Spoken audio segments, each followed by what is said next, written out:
the Texas Talks podcast. I am your host, Brad Swale. Today I'm with Doug O'Connell, Special Forces Colonel retired and defense attorney for Sgt Daniel Perry, who was convicted by a jury in Travis County for the murder of Garrett Foster during the BLM riots of 2020, but has since been, I guess, just recently pardoned, officially pardoned, right, by Governor Abbott. That's correct. Mr. O'Connell, thank you so much. I appreciate you taking the time. Of course, I'm glad to be here. Yeah, so I think people probably have an idea of what's going on with Sgt Perry and the pardon. I think it's, Governor Abbott had talked about pardoning him back when the conviction was first handed down. So I guess where do we stand here? Were y'all trying to appeal the original conviction, and this just sort of or did y'all think that the pardon was going to happen? Where were y'all in that? We were working on an appeal. That effort is now stopped because the pardon makes an appeal unnecessary, but we had been working on it. Okay. So what were y'all going to appeal on? Can you answer that question? Sure. I don't want to breach any sort of like attorney rules or something like that, but on what grounds would you appeal? There was a lot of issues to appeal. So for example, there was jury misconduct. The jury did their own outside research about the law of self-defense, and they got it wrong. The jury, their research concluded that Daniel Perry had the burden of proof to prove self-defense, when in reality, the burden of proof is always in a criminal case is always with the government, and it never shifts to the defendant. So the government had the burden of proof to disprove self-defense beyond a reasonable doubt. The jury got that wrong. And so that was going to be one of the issues in the appeal. Other issues in the appeal included evidence that was excluded from the trial that we felt strongly that should have been admitted in during the trial. So what I'm talking about there includes, there were several other instances where Daniel Perry and his friends and colleagues stopped other cars, forced them to stop, and then surrounded them and harassed or attacked them. And we felt that should have been admitted into evidence, because evidence of who a first aggressor is always admissible in a self-defense case. Yeah. Those are just a couple examples. Sure. And I'd like to maybe dive a little bit deeper into both of those, if that's okay. So on the jury misconduct, my understanding is that juries are supposed to sequester themselves. They're not supposed to talk to outside people. They're supposed to basically, only talk to each other for as long as the trial lasts. Is that correct? That's correct. Now, when you go home at the end of the day, you can talk to your family, you can live a normal life. You just cannot talk to anyone about the trial or the evidence. So when was it found out that this jury misconduct, they're doing their own legal research and getting it wrong, saying that Sgt Perry he has the burden of proof is on him and not the state? Yeah. When does it come out that happened, and how do they sort of get away with that? It seems like that would rise to the I feel like the judge would know about that, maybe not. And if the judge did know about it, why did they let it keep going? So we didn't find out about that until after the trial on guilt innocence was over. Okay. So I want to say the trial ended on a Friday. I went home and slept for, I'm sure, 12 or 15 hours. And then when I woke up, I had a message on my phone from one of the jurors. And female juror, she had contacted every attorney she knew in Austin, asking who had my phone number, and she found somebody to share my phone number with her. And she contacted me and said, now that I was able to see what I was prohibited from looking at on the internet, and now that I understand the rest of the story, I realized we made a terrible mistake, and I want to come in and meet with you. And so I, of course, agreed and let this lady come in, and I met with her and heard what she had to say. That's when we found out about the alternate jurors participating in deliberations. That's when we found out about the outside research, both on the law of self-defense, but also jurors were out there driving at 11 miles an hour, taking a turn to see how fast that really was. That is when we found out other issues that had occurred in the jury room. So it wasn't until after the verdict had come in. And you made a good point. Each and every one of those jurors had an obligation when any of that stuff was going on to notify the judge immediately through the bailiff, and none of them did that. So why is I don't think I've heard the alternate juries sort of participating in the alternate jurors participating in the deliberation. I mean, how does that, why are they even in the room? Is that normal?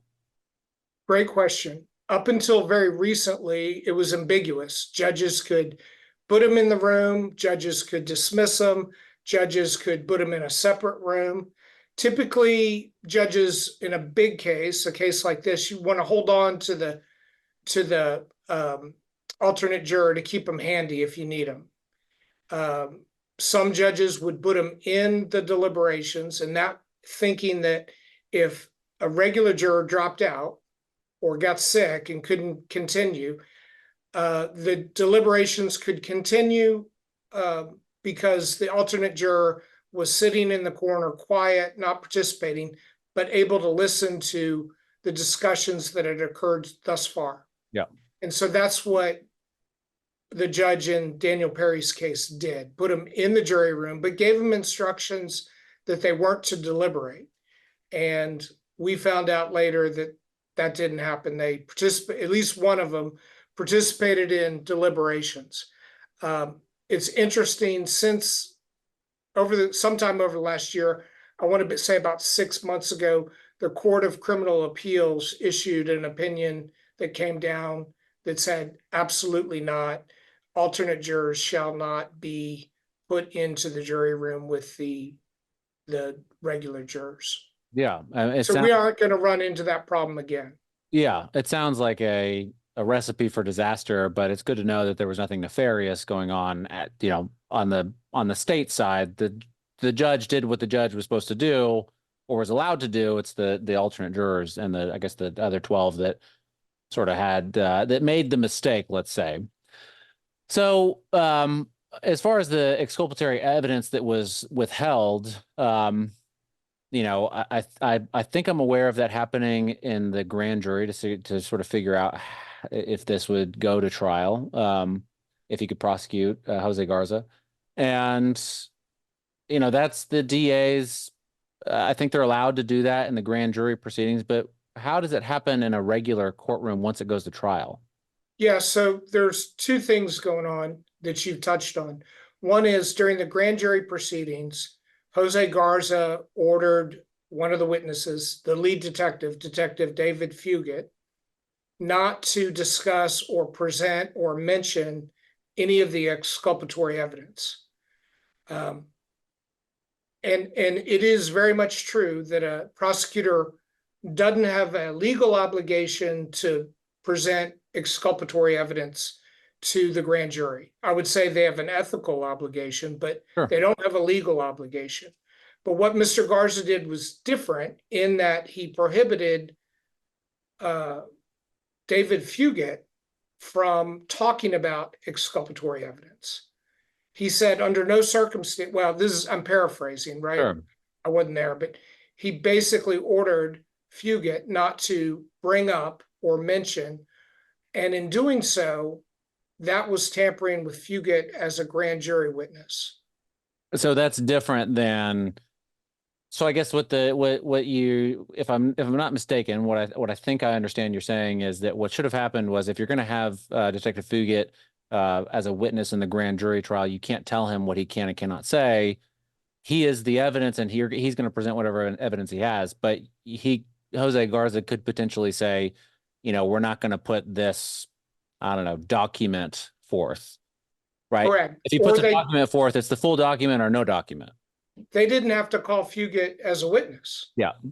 They made a decision to call him as a witness, but said, you can only talk about this, this, and this. You can't talk about exculpatory evidence. Yeah. And that was tampering with a witness. And then we get to trial, and so that's at trial is a little bit, it's a different issue in that the evidence of, for example, Garrett Foster and his friends attacking other vehicles, that wasn't allowed to come in before the jury. And again, we felt like it should have been because it's evidence of who their first aggressor was. The evidence that when Garrett Foster was involuntarily discharged from the Air Force made a legal determination that he was legally prohibited from carrying firearms. We felt like that should come in front of the jury. So those are the things that happen, and other things happen during the jury trial portion. Fugit is during the grand jury proceedings. Yeah. So if Jose Garza, the DA here in Travis County, is, witness tampering, I assume that's, I mean, as you said, it seems unethical. I don't know if it rises to the bar of, officially unethical for the State Bar of Texas, or is Oh, it absolutely. Tampering with a witness is a criminal offense. so if it's a criminal offense and that happened, is there punishment for him for this? I mean, how does he get away with doing something like that? Well, so in my experience, and I've tried this, when you call the Texas Rangers and say, hey, I need you to investigate this jury tampering or this criminal offense, their answer is happy to do it. Send that request through the district attorney. So, we get nowhere. Well, that also sounds like there's got to be another way. That's not right. Um, I'm sure it works in most cases, but in this case, there's obviously a conflict of interest, and we can't have that. So, I saw a video I think that you posted on your X, um, of and this sort of leads into my next question: how a jury can find Sergeant Daniel Perry guilty, and then within a relatively short time span, I know it's been a few years, the board finds him innocent or worthy of a pardon, which I think is kind of the same thing, in a lot of ways. How do they find, how does that jump happen? What does the board see that the jury doesn't? And I was referencing a video that you posted where, I guess there was a recreation was done where an AK-47 was shot through a car door, and Garrett Foster was famously brandishing an AK-47. And the bullets just kind of go right through the door, right through Like butter. right, like butter, and straight into the ground. Like it's not a safe, the car door is not protecting anybody from that Not weapon. at all. Right. So that experiment or demonstration we did was not allowed. The jury wasn't allowed to see it. But the retired police officer holding the rifle, the same exact kind of rifle, he was holding it at the low ready, and he was 18 inches away from the car door, which is what the testimony was. And holding the rifle at the low ready 18 inches away means that rifle muzzle was pointed at Daniel Perry's body. Yeah. There is no requirement in the law for an attacker to raise the rifle up and point it at your head before you're allowed to use self-defense.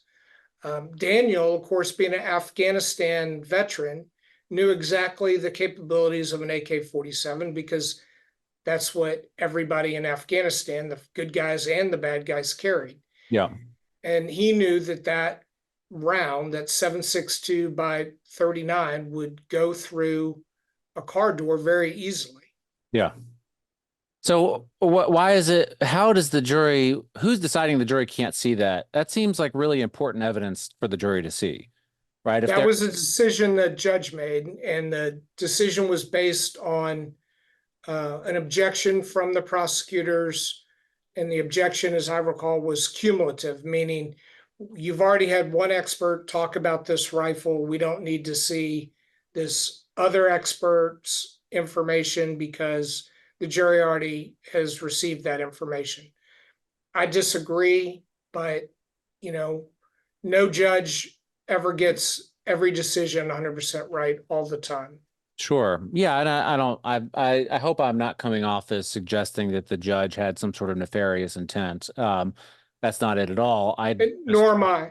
yeah, and I don't think that you are. I just don't know how I'm not an attorney, and luckily I've never been in a courtroom. I'm trying to think if I've ever been in a courtroom, but I've never been in a courtroom to be prosecuted for something, right? So hopefully that never happens. I just don't understand how the process works. So Um, the parole board was able to see that video yeah, that you talked about, and they were able to see the documents, Air Force documents related to the legality of whether or not Garrett Foster was a prohibited person. They were able to see everything, yeah, and they were interested in seeing anything and everything and understanding all the complexities of this case. Because unless you sat through every minute of the trial, you don't really understand everything that happened in this case. There's so much misinformation out there. So, for example, in your opening, you described the BLM riots of 2020. I knew exactly what you were talking about. yeah. However, there's no evidence that Garrett Foster was a BLM protester. Here's what I mean. Uh, During the trial, I cross-examined Ms. Whitney Mitchell. That was Garrett Foster's girlfriend. Okay. I asked her, and not these exact words, but basically I asked her, what were y'all doing out there? What were you protesting? And she said it was a march in solidarity with Portland. And I asked, well, okay, what does that mean? Yeah. Because I knew Portland was burning or had burned, and they had their own riots, but I didn't quite understand what she was talking about, solidarity with Portland. And then we never got an answer that made sense. Okay. And so, on other days, was Garrett Foster a BLM protester? I don't know. Was everybody out there protesting BLM? No. Or protesting for BLM? Yeah. No. There was probably guys out there trying to meet girls. Uh, it was a large group, and everybody probably had their own agenda. Sure. Is that a big deal? Does it make a difference in the outcome of the case? No, but I bring that up to talk about the idea that the media has gotten this, in many cases, completely wrong. Yeah. Yeah, I noticed that a lot of the media reports, they don't mention the jury misconduct or the, withholding of exculpatory evidence. And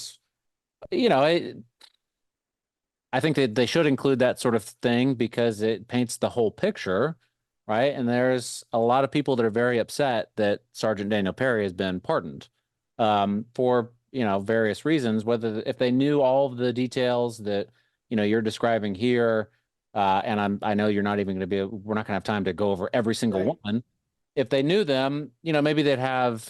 Maybe they may not like it, but I mean, I've seen some posts that are very and this goes to a question that I want to ask a little bit later, but some posts that are very derogatory in nature towards Sergeant Daniel Perry. Um, so yeah, I think the media is sort of dropping the ball on this stuff. Do you Do you think? know what? Go ahead. One of the things I find fascinating is the thought leaders in Austin, the progressive thought leaders that want to shape public opinion seem to want to be normalizing the idea that it's okay to roam around downtown Austin at night with an AK-47 slung in front of you, Yeah. carried around in the low ready. There's no discussion of whether or not that was even a good idea. Yeah. They stop their analysis with Garrett Foster was legally carrying a rifle. Yeah. And that's true. And I'm in the business of protecting people's rights. That's what I do all day, every day. Yeah. Just because you can carry an AK-47 downtown Austin at night legally doesn't mean it's a good idea to do that. And in fact, the police officers that had been encountering Garrett Foster for a month had pleaded with him, hey, dude, just want you to sling that on your back. It'll still be available to you. You can still show everybody you're a badass, but carrying it in the front, in the low ready, is a problem and it's dangerous. Garrett wouldn't listen to that. Yeah. And there's, of course, people can easily find it. There's a interview, I don't know who it's with, of Garrett Foster before, moments, I don't know how long before his. It was about 10 hours. You're talking about the video they can find on YouTube. Yeah. About 10 hours, early morning hours of the same day. So Garrett Foster was out there the night before into the morning hours, gave that street journalist the interview that discusses why he was carrying the AK-47. Yeah. And then presumably he goes home, spends the day sleeping, and then he's back out there that night. That video is another item that the jury didn't get to see, but the parole board did get to see. Why? Why would they not be allowed to see that video? I don't. Again, I'm not an attorney. I don't know. Maybe it's maybe there's an argument that it's irrelevant. I don't know. That was the argument. Here again, we were urging the judge to let the jury see it because it very clearly and specifically talks his own words, talking about his mindset towards anybody that would stop and challenge these protesters, him and his buddies. And, I think the judge worked hard to try to keep the case focused on Daniel Perry's conduct and not Garrett Foster's conduct, because Foster was not on trial. Sure. But if you're going to be allowed to mount a self-defense case, which is what we did, all of that is relevant and important to show why Garrett Foster was doing the things he did that caused Daniel Perry to defend himself. Yeah. So, in Abbott's statement regarding the pardon, which I think was what's it been about a week, a little bit less. Oh no, last Thursday. So a little bit less than a week. Yeah, kind of close, a little bit off. So, he cited that Texas has a very clear stand your ground law, and implied that it's more clear than other states. And I'm kind of curious. Well, how clear is the stand your ground law in Texas? Is that basically what happened? Is that the crux of your argument with Sgt Daniel Perry, that he was just standing his ground? well, Daniel Perry's case offers a good explanation or a good example of the stand your ground law. And it shows in part how the prosecutors made this case go sideways. Daniel Perry came down 4th Street and took a right onto Congress heading south. And that's where he encountered the protesters, the crowd. And he would have kept going, except he couldn't. They surrounded his car. They were in front of him, behind him, on both sides. Yeah. Before Garrett Foster approaches with the rifle. The prosecutors argued that all Daniel Perry had to do to avoid this situation was drive away. He didn't have to shoot and kill Garrett Foster. Well, setting aside the issue that no, he really couldn't keep driving, he was stuck. He could have kept driving if he wanted to mow down protesters in front of him. Yeah, he'd be in a lot worse shape today if that's right. What he did. Yeah. Multiple people injured. Yeah. So the where stand your ground comes in is that argument never should have been made. It was an illegal jury argument, improper jury argument, because under stand your ground, since Daniel was legally authorized to be where he was, he didn't have to drive away. He didn't have to try to back up. He didn't have to do anything. And when he was confronted with unlawful force, Daniel was legally authorized and entitled to defend himself. Yeah. So are there any implications in your mind for, open carry? Texas famously has open carry now. And you described police officers interacting with Garrett Foster in the month or so before him being shot, asking him, put it on your back, don't put it in the front, it's still available. Um, I think Sergeant Daniel Perry did not want to give him a chance to like directly point the gun at his head.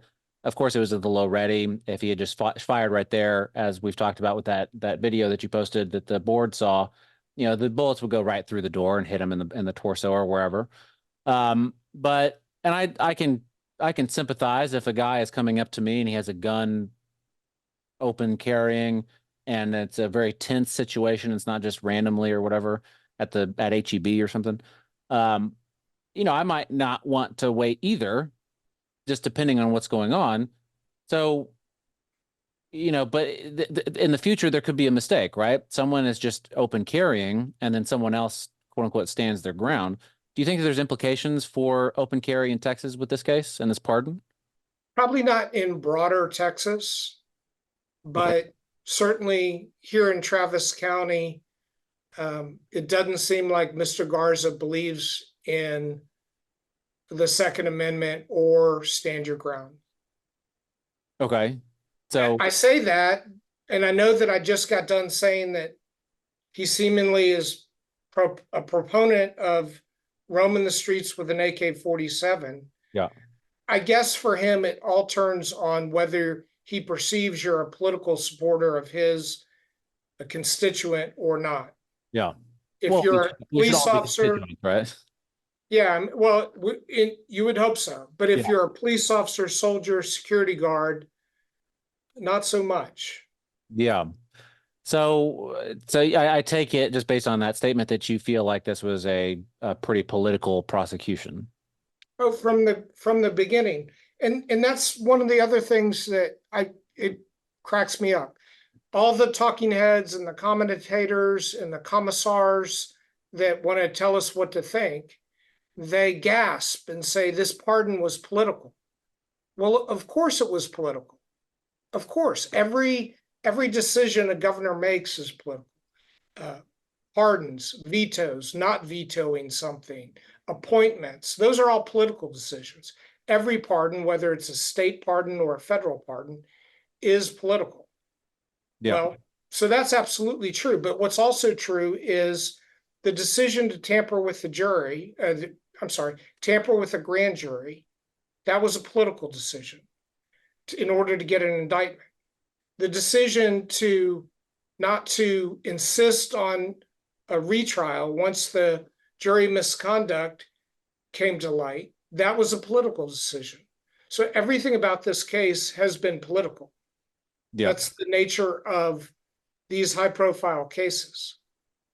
Yeah, for sure. I can I take your meaning, and I think that that's well reasoned for sure. So, I sort of alluded to it earlier. I want to ask what's next for Daniel Perry. Daniel Perry. Surely some damage has already been done to his reputation.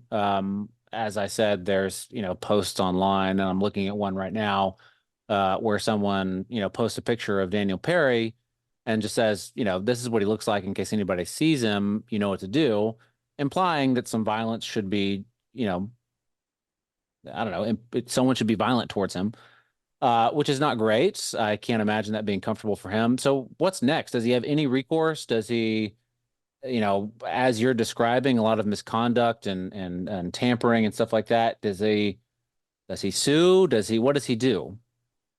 Yeah. So right now we're focused on two tasks related to Daniel and his future. He still has a misdemeanor case here in Travis County arising from the same incident that we have to deal with. Okay. He was indicted by the same grand jury with deadly conduct. And the gist of that case is texting and driving, because he had been texting someone prior to making the right hand turn. Okay. Um, that'll be interesting to see how we resolve that case. It could mean a whole nother jury trial. I don't know. The other thing we're dealing with is getting his discharge from the Army upgraded to be an honorable discharge. Yep. And so those are our two main tasks at the moment. You mentioned suing. Generally speaking, it's near impossible to sue a prosecutor in Texas because they have the ability to hide behind the grand jury and say, well, I didn't indict him. It's the grand jury. I just did my job in prosecuting the case. Yeah. So typically there's some immunity for prosecutors. Okay. So does he get any sort of, people are very upset, like I said, and I don't know, beyond this, like what he does, it kind of seems like he might have to, I don't know, move away somewhere, which, maybe that's nice depending on where he goes. But I don't know, it seems like there should be recourse. And, assuming everything that you're saying is true, and I trust you, I think that you're a real stand-up guy, and I've followed the case, and it all sort of balances out with what I've read and everything. I feel like there should be recourse, and I wonder if we'll ever get that in these types of cases. I don't think so. Okay. I said immediately after the case was concluded that there are no winners in cases like this. We recognize Garrett Foster's family is grieving. I don't see an avenue for Daniel to really be made whole, or to, reset the clock like this never happened. Yeah. He's not going to get the year and a week he spent in prison back. Yeah. And the reputational damage is certainly there. And of course, you're right. I mean, I think it's important to reiterate, and I'm glad that you mentioned it. There are real no winners in this. I mean, love him or hate him, Garrett Foster is dead. His family is, grieving for sure. Sgt Daniel Perry being mistreated by the law is also not great. It's a real bad situation all around. And I appreciate you mentioning that. Is there anything else before we sign off that you wanted people to know about? Yeah, a couple things come to mind that again are being lost in the discussion. I already mentioned that pardons are political. Yeah. And that is the nature. That is, when Ford pardons Nixon, that may be before your time, Brad. That was a political pardon. When Carter pardoned the Vietnam draft dodgers, that was a political decision. When President Clinton pardons Mark Rich, all of those are political decisions. But what people don't remember is the pardon authority is found in our Constitution, state constitution and federal constitution. Yeah. So if you're upset about this political decision, what you're really upset about is the Constitution. What you're really complaining about is the Constitution. And, or you're complaining about the person exercising the authority. The solution to the person from the executive branch exercising the authority is at the ballot box. Otherwise, you have a problem with the Constitution, and you may need to go back and really consider what you're saying. Yeah, for sure. Well, Doug O'Connell, I really appreciate it. Is there, I don't know, a website or social media that you want to plug? Sure. If folks are looking for us, our website is o'connellwest.com. So that's OCONNELLWEST.com. I primarily do criminal law cases. We have partners that do military law, personal injury law, family law. And we tell folks that if you think you need a lawyer, we're happy to talk to you. And if it's, well, first, you may not need a lawyer, and we'll tell you that if you don't. And if it's not something we handle, we'll get you to somebody we trust and respect that does the kind of law you need. Yeah. Well, great. Well, thank you so much, Doug O'Connell. I appreciate taking the time, and we'll talk to you again. Thank you.